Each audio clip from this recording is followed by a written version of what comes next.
Amém. Queria que nós caminhássemos agora para a palavra. Você que pode, pega sua Bíblia aí comigo, abra no livro de Marcos, capítulo 6. Nós vamos ler do versículo 30 ao versículo 41. Tenho certeza que Deus ele vai falar com vocês nessa noite, assim como Ele já falou muito comigo. Por isso, preste bastante atenção. Tenho certeza que Deus ele vai ministrar o nosso coração nessa noite. Vamos lá, Marcos 6, nós vamos ler a partir do versículo 30. Os apóstolos voltaram de uma missão e contaram a Jesus tudo que tinha feito e ensinado.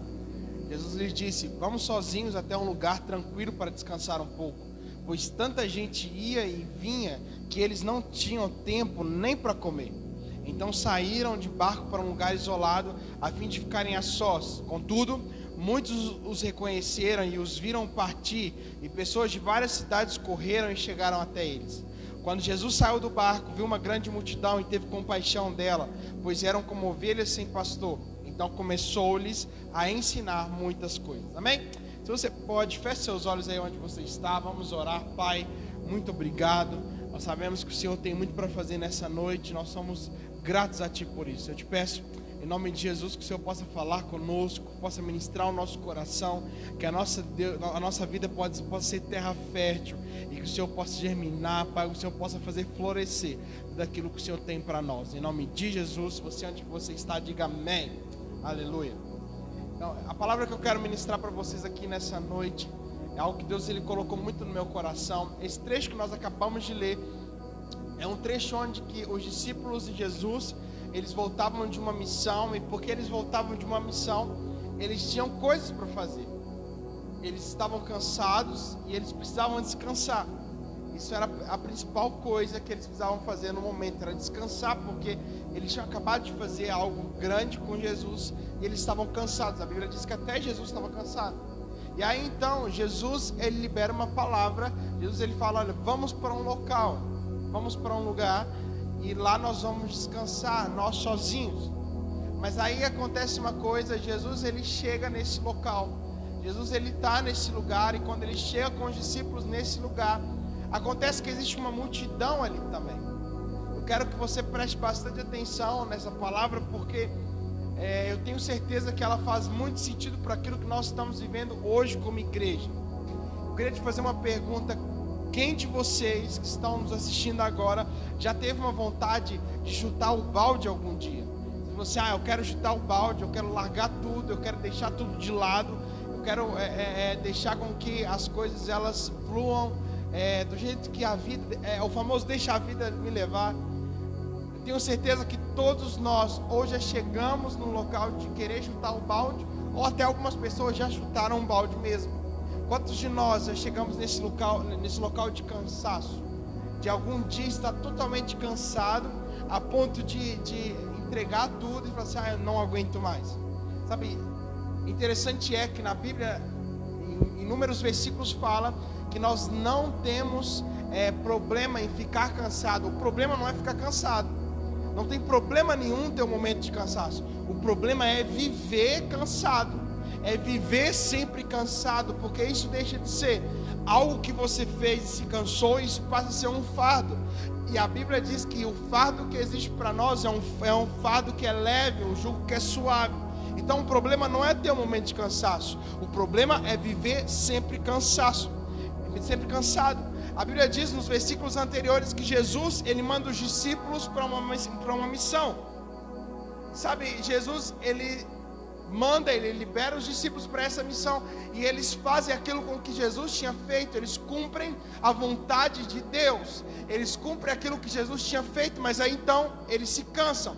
E a Bíblia diz que Jesus ele está lá com os discípulos, e os discípulos chegam para apresentar um feedback para Jesus daquilo que eles tinham feito. E aí, com esse feedback apresentado, Jesus percebe que eles estão cansados. E aí Jesus então convida eles para descansar. A palavra que Jesus usa para convidar eles para descansar é: venham comigo, vamos para um local mais a sós, para que nós possamos descansar. Interessante é que antes deles irem para a missão, a Bíblia diz que Jesus ele vai falar: ide, vai, faça aquilo que eu precisava que vocês fizessem. E aí agora, quando esses discípulos estão cansados, a Bíblia diz que Jesus então disse: venham até mim. Isso quer mostrar para mim e para você que todas as vezes que Jesus ele quer conquistar algo, a fala de Jesus é: ide, vai. Mas todas as vezes que Jesus ele quer que nós descansamos, todas as vezes que é para descansar em Jesus, a palavra liberada de Jesus para nós é: vinde, venham a mim todos que estão cansados e sobrecarregados, e eu vos aliviarei. Então a palavra diz que Jesus, então ele diz: venham até mim. Isso quer mostrar para mim e para você que descanso só existe em Jesus. Só em Jesus você vai ter um descanso na sua totalidade, e você vai viver uma vida boa, perfeita e agradável. Então às vezes você pode falar comigo assim: ah, pastor, mas tem muito tempo que eu não sei o que é ficar descansado. É porque às vezes você não está no centro da vontade de Deus, e não estando no centro da vontade de Deus, você não recebe essa palavra de Deus: venha a mim, você que está cansado, que eu vou te aliviar. Eu vou aliviar seu peso, eu vou aliviar sua dor, eu vou aliviar aquilo que você está passando. A Bíblia fala no versículo 32 que nós acabamos de ler: então saíram do barco isolado a fim de ficarem a sós. Contudo, muitos os reconheceram e os viram a partir, e pessoas de várias cidades correram e chegaram antes deles. Sabe o que é interessante? Eu acho esse trecho muito engraçado. A Bíblia fala que aqueles homens estavam cansados, e Jesus identifica que eles estavam cansados. Quando Jesus identifica que eles estavam cansados, ele pega eles, leva para um local. Mas quando eles chegam no local, a Bíblia diz que eles são reconhecidos. Quando eles chegam no local, a Bíblia diz que eles são vistos. E em pouco tempo, uma multidão novamente chega para aqueles homens. Eu quero que você imagine um dia seu de trabalho, um dia de rotina pesada, e você só quer chegar em casa para deitar na sua cama e descansar. Você só quer chegar na sua casa, colocar suas pernas por alto e falar assim: eu estou aqui agora só sobrevivendo. Era aquilo que aqueles homens eles queriam no momento. Mas eu quero que você imagine, às vezes você chegando na sua casa com esse intuito, com esse pensamento, e você chega na sua casa, está toda a sua família lá. Tem mais de 40 pessoas na sua casa, e você fala: meu Deus, eu só queria descansar. Foi isso que aqueles homens, eles sentiram, sabe? Eles estavam querendo descansar. Eles queriam descansar. E eles chegam e eles se encontram com uma multidão. Eles se encontram com muitas pessoas. Sabe, por que o povo chegou antes dos discípulos? Eu quero que você entenda. A Bíblia diz, nós lemos agora, que pessoas de várias cidades correram e chegaram antes deles. Eles avistaram, mas as pessoas chegaram primeiro. Por que o povo chegou antes dos discípulos? Sabe, porque eles também estavam com fome. Eles também estavam cansados. Eles também estavam com fome, assim como os discípulos estavam. E quem está com fome, corre. Quem está com fome, chega antes. Quem está com fome, faz e acontece. Sabe, eu sempre brinco aqui na igreja, você sabe disso, que não quer me deixar com fome, porque quando me deixa com fome eu fico irritado, fico louco para comer algo, porque quem está com fome faz alguma coisa. Sabe, eu lembro que lá em casa acontecia isso muito quando nós éramos menores. Meu irmão, ele sempre falava: eu estou com fome, e eu oferecia coisa para ele comer, mas ele falava assim: ah, mas eu não quero comer isso, eu estou com fome de hambúrguer, eu estou com fome de pizza. E ali logo a gente identificava porque ele não estava com fome, ele estava com desejo. Porque quem está com fome, come o que estiver na frente.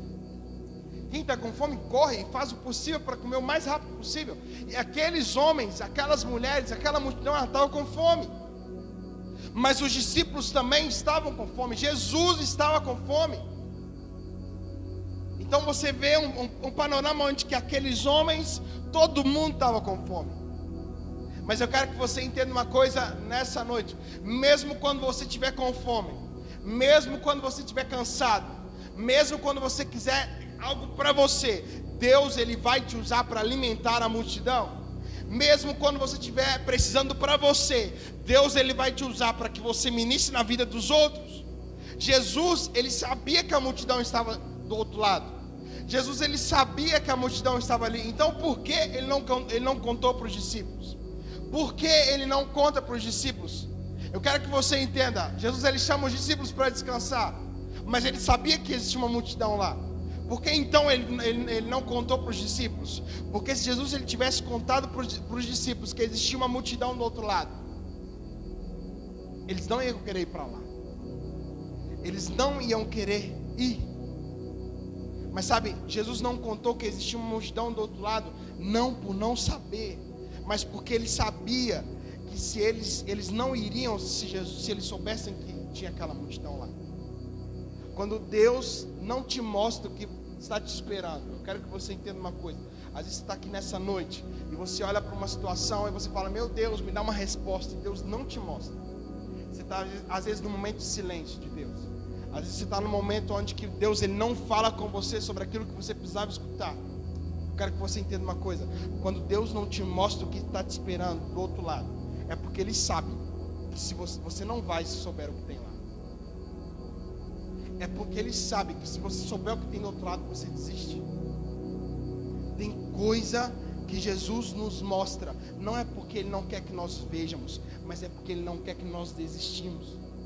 E Ele sabe que se a gente olhar para o âmbito natural, nós vamos desistir. Por isso a Bíblia sempre nos remete a olhar para um local de total dependência de Deus. Dependência não é saber todos os passos que você dá. Dependência é ir com Jesus e acreditar e confiar que os passos que Ele vai te direcionar a dar são os passos que você precisa dar. Sabe, a Bíblia diz que Jesus, Ele leva esses homens, mas Ele não conta. Ele não conta para esses homens o que esperava do outro lado.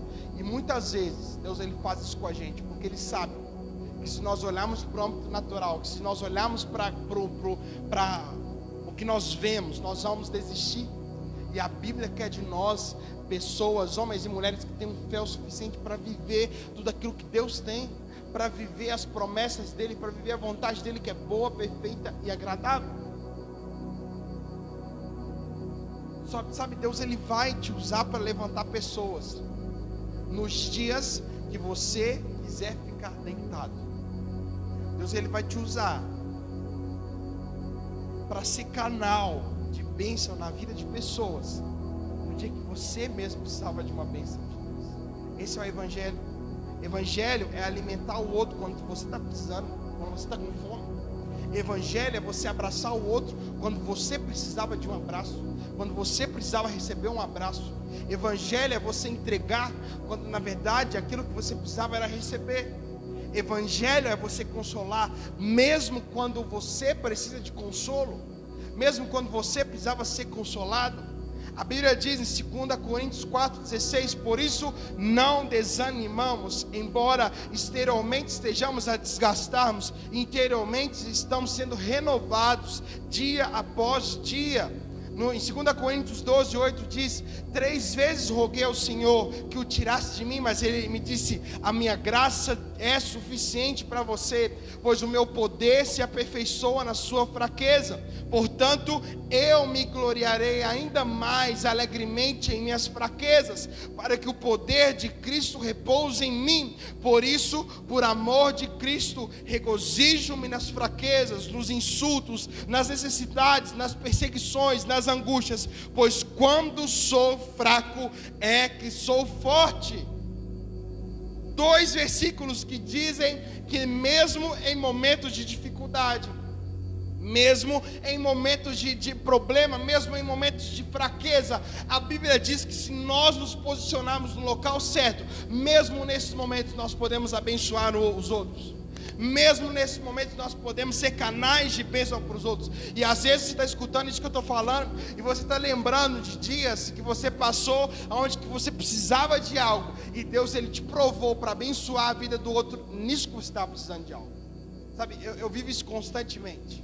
Eu vivo constantemente em um local onde eu preciso de algo, mas Deus me usa para abençoar a pessoa naquilo que eu precisava, naquilo que eu precisava ser abençoado. E eu quero que você entenda uma coisa: você tem habilidade de Deus, você tem poder de Deus para mudar a história de outras pessoas. Por mais que você olhe para a situação e você veja que você está passando a mesma coisa, eu quero que você entenda: quando você é fraco é aí que você é forte. Quando você abençoa o outro é aí que Deus vem e te abençoa. quando você muda a história de alguém através do poder de Deus, é aí que Deus vem e muda a sua história com o poder dele. É aí que Deus vem e muda a sua história. O versículo 34 de Marcos 6 diz que Jesus, ele saiu do barco, ele viu a multidão, teve compaixão dela. Ele viu a multidão, teve compaixão, pois eram ovelhas sem pastor.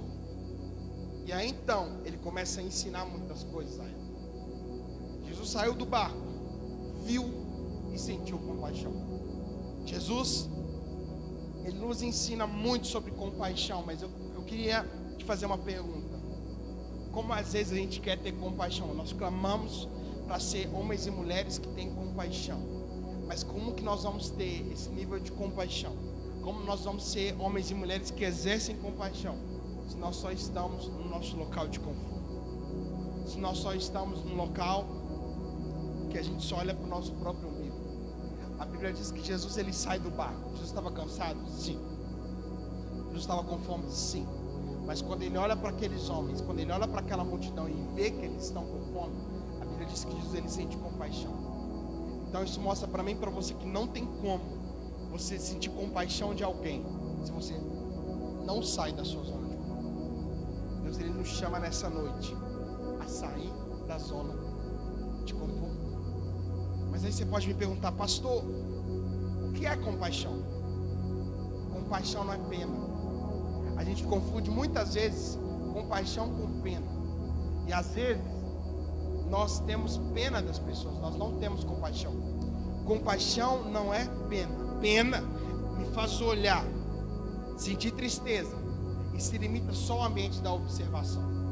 Você passa, você vê alguém num momento difícil, você sente pena dela. Você olha para ela, você fica triste, mas é só aquilo. Você só observa. Compaixão me faz olhar, sentir a dor do outro, me faz com que eu sinta a dor, faz com que eu olhe para aquela situação e sinta a dor, mas também me leva a ter uma ação. O que difere a dó, a pena de compaixão é a ação. Só demonstra compaixão quando você age. Você só demonstra compaixão quando existe ação. Então, sabe, se você está precisando de ação, se você está precisando de manifestar a compaixão de Deus, haja no seu natural, que aí Deus vai revelar a compaixão dele no seu sobrenatural. A Bíblia diz que quando Jesus, ele desce do barco, ele sente compaixão, e aí então ele começa a ensinar aqueles discípulos, e aí então ele começa a ensinar aqueles homens e aquelas mulheres. Jesus, ele olha, ele vê a situação, ele vê a dificuldade que aqueles homens estavam passando, ele sente compaixão, e a compaixão que existe dentro dele faz com que ele se mova, faz com que ele mova-se em ação, faz com que ele mova-se em direção a algo. Ele vai começar a ensinar, ele começa a ministrar sobre aqueles homens, ele começa a ministrar sobre aquelas mulheres. Quando eu sei que eu estou amadurecendo espiritualmente, eu sei quando eu estou amadurecendo espiritualmente, quando eu paro de questionar a resposta das minhas orações e eu começo a perguntar: Deus, hoje eu vou ser resposta de oração de quem? Eu vou ser resposta de oração de quem? Sabe, está na hora de nós pararmos de começar de olhar sempre para nós e começar a olhar para a sociedade. E está na hora de nós pararmos de questionar: Deus, cadê a minha resposta de oração? E começar a perguntar: Deus, eu vou ser resposta de oração de quem hoje? Porque é na nossa fraqueza que Deus, ele aperfeiçoa as nossas vidas. É nós servindo os outros que Deus, ele vem e serve a nossa vida. Vivendo esse tempo que nós estamos vivendo, existe pessoas, existe homens, existe mulheres de Deus que precisam de homens e mulheres como eu e como você, que peçam a Deus: Deus, eu vou ser canal de bênção para quem hoje? Eu vou ser canal de bênção para quem? Eu vou me amadurecer espiritualmente quando eu entender isso. Quando eu parar de buscar excessivamente por resposta de Deus para a minha vida, e quando eu perguntar para Deus: Deus, eu vou ser resposta de Deus para quem hoje? Existem pessoas que acordam precisando de respostas de Deus. Está na hora de homens e mulheres como eu e você nos levantarmos e nos posicionarmos e sermos respostas de Deus para esse povo. sermos respostas de Deus para a nossa nação. Sabe, a nossa nação está clamando por uma resposta. E enquanto nós não deixarmos de ser egoístas o suficiente, de querer só para nós, e começarmos a pedir: Deus, me mostra como eu vou ser agente de transformação na nossa nação. Me mostra como eu vou ser agente de transformação no Brasil. Me mostra como eu posso mudar a minha cidade. Me mostra como eu posso mudar o Lagoa. Quando nós entendemos isso, nós iremos deixar de apenas olhar para a situação, ter dó, e vamos começar a ter compaixão dessa situação. Sabe, eu sinto que Deus nessa noite, Ele está nos tirando de uma zona de conforto. Ele está tirando o nosso coração de olhar às vezes apenas só para aquilo que nós estamos precisando, mas começar a executar. Sabe, Deus, Ele vai começar a direcionar você a viver coisas para que você sirva a sociedade, para que você sirva as pessoas que também estão precisando. No versículo 34 diz que quando Jesus ele sai do barco, ele vê a multidão, ele teve compaixão dela, pois eram como ovelhas sem pastor. Então começou a lhes ensinar muitas coisas, e ao entardecer, os discípulos foram até ele e disse: este lugar é isolado e já está tarde. A Bíblia diz que os discípulos então, eles identificam um problema. Os discípulos, eles identificam que existe ali um problema. E o fato de você reconhecer um problema, o fato de você olhar para um problema, já é um problema a menos. O fato de você reconhecer que existe um problema, já é um problema a menos. O ruim é quando todo mundo reconhece o problema, menos você. O ruim é quando você olha para a situação, você olha para algo que a pessoa está vivendo e todo mundo enxerga que ali tem um problema, mas a pessoa mesmo que está vivendo isso não consegue enxergar esse problema, não consegue enxergar aquilo que ela está passando. A visão dela está deturpada. A Bíblia diz que Jesus, ele está lá, e os discípulos, eles identificam. Os discípulos, eles identificam que ali existe um problema. E quando eles identificam que ali existe um problema, eles falam para Jesus. Sabe, está na hora de nós começarmos a entregar para Jesus os nossos problemas. Está na hora de nós começarmos a, primeiro, buscar de Deus, entender e identificar os nossos problemas. Porque identificamos os nossos problemas, aí nós podemos combatê-los. Existe uma frase que ela marca muito a nossa caminhada como cristão, que fala que orgulho é igual bafo. Já viu uma pessoa que tem bafo? Todo mundo sabe que ela tem bafo, menos ela mesma. Orgulho é desse jeito. Todo mundo olha para a pessoa e vê que ela é orgulhosa em alguma área, mas ela mesma não percebe. Sabe? E nós poderíamos servir essas pessoas dizendo: olha, meu irmão, você precisa melhorar nessa área, você precisa melhorar nesses pontos. Qual que é o seu problema? O problema deles era estar no deserto, estava tarde, não tinha comida, e a multidão estava com fome. Mas eu te pergunto essa noite: qual é o seu problema? Em que você está tendo problema? Quem se move por necessidade sempre vai encontrar uma solução natural, mas quem se move por propósito sempre vai ter uma ideia sobrenatural. Vou te provar isso. A Bíblia diz lá no versículo 36 que os discípulos, eles dizem para Jesus: mandem a multidão embora, para que possam ir aos campos e povoados vizinhos comprar alguma coisa para comer. Mas no versículo 37 a Bíblia diz que Jesus, porém, disse: providencie vocês mesmos os alimentos para eles. Precisaremos de muito dinheiro para comprar comida para esse povo. Responder. A palavra dos discípulos para aquele problema é: manda todo mundo embora. Manda eles embora, manda eles procurarem comida em algum lugar. Mas a palavra de Deus, Jesus, para aqueles homens é: providencie comida. Todas as vezes que nós olhamos, nós buscamos situações naturais, todas as vezes que nós nos movemos por necessidade, sempre vai haver uma solução natural. Qual que é a solução natural? Desiste. Qual que é a solução natural? Para. Qual que é a solução natural? Não, deixa isso de lado. Mas quando nós estamos ligados, conectados com Jesus, a nossa solução não é natural, mas existe um propósito. E sempre quando você se move por propósito, sempre vai vir uma ideia, sempre vai vir uma provisão sobrenatural. A provisão para aqueles homens foi que Jesus ele pediu: providenciem vocês mesmo alimento para vocês. Jesus, ele sabia que eles estavam com fome. Jesus, ele sabia que ele estava cansado. Mas Jesus estava falando para você fazer. Jesus estava falando para aqueles homens fazer, porque ele sabia que aqueles homens poderiam fazer algo. Ele sabia que aqueles homens poderiam reagir de alguma maneira à situação. No versículo 37 diz: Jesus, porém, providencie vocês mesmos alimento para vocês. Precisamos de muito dinheiro para comprar comida para todo esse povo, responderam eles. E a Bíblia diz que Jesus pergunta: quantos pães vocês têm? Vão verificar, vão averiguar. E a Bíblia diz que eles voltam com 5 pães e 2 peixes, eles informaram. Mas sabe o que é interessante? A Bíblia diz que Jesus diz: vão verificar. Verifiquem. Verifiquem se tem peixes, verifiquem se tem pães. Não peça para Deus multiplicar algo na sua vida. Não peça para Deus multiplicar alguma coisa na sua vida se você não estiver disposto para entregar nada. Se você não estiver disposto para entregar alguma coisa.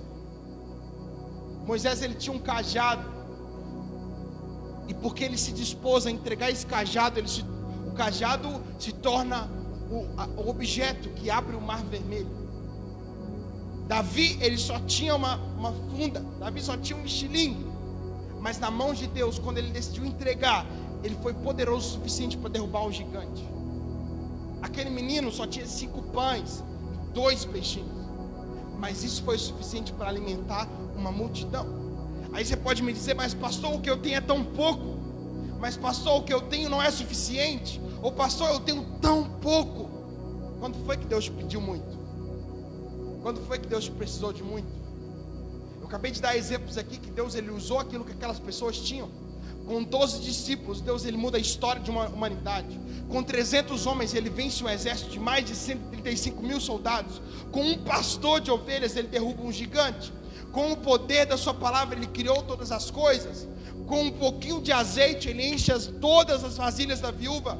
Deus não precisa de muito, ele precisa do que está na sua mão, daquilo que você está disposto a entregar para ele, porque aquilo que você se dispõe a entregar é o canal de Deus para multiplicar e te abençoar naquilo que você precisa. A Bíblia conta, Jesus pede: quantos pães vocês têm? E eles verificam, e eles, em toda aquela multidão, eles identificam que só tinham 5 pães e 2 peixes. Jesus, ele não pergunta para aqueles homens se o que eles têm é suficiente, mas a pergunta de Deus para aqueles homens é: beleza, está disponível? Se está disponível, eu quero. Se está disponível, vamos agir com isso. No versículo 41 diz: Jesus tomou os 5 pães e 2 peixes, porque aquele menino, ele se dispôs, estava disponível. E quando Jesus, ele toma os peixes, ele pega o pão, pega o peixe, ele olha para o céu e abençoa.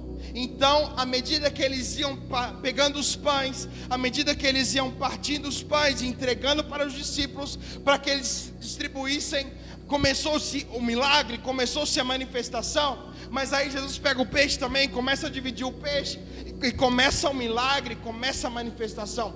Mas sabe o que é interessante? A Bíblia diz que Jesus, ele pega o pão e o peixe, ele olha para o céu e ele abençoa. Quer saber o milagre? Quer saber o segredo do milagre de Deus para você? Coloque seus olhos, coloque a sua ótica em Deus. Por mais que você olhe para a situação e você fale: meu Deus, é tão pouco.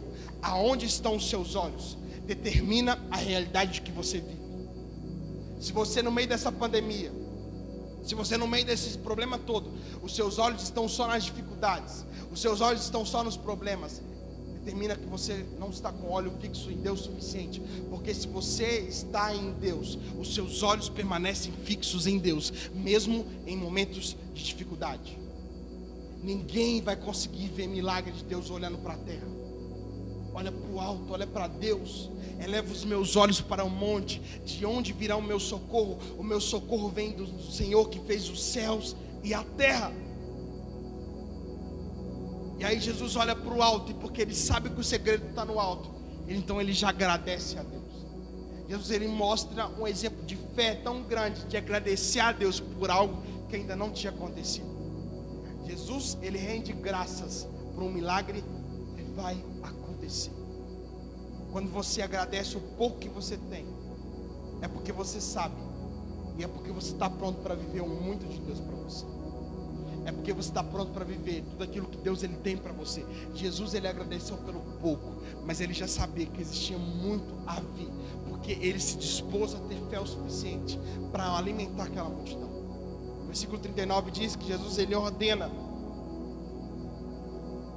que a multidão se assentasse. Vou ler o versículo 39. Então Jesus ordenou que fizessem a multidão sentar-se em grupos na grama verde. Mas sabe o que é interessante? Eu disse no início da palavra que aqueles homens eles estavam cansados, os discípulos eles estavam cansados, e aí eles olham e vão para um local descansar. Eles entram no barco, eles vão com Jesus. Aí eles param no deserto. E aí eles chegam no deserto, tem uma multidão no deserto, tem muita gente lá no deserto. E aí acontece tudo isso que eu acabei de falar para vocês.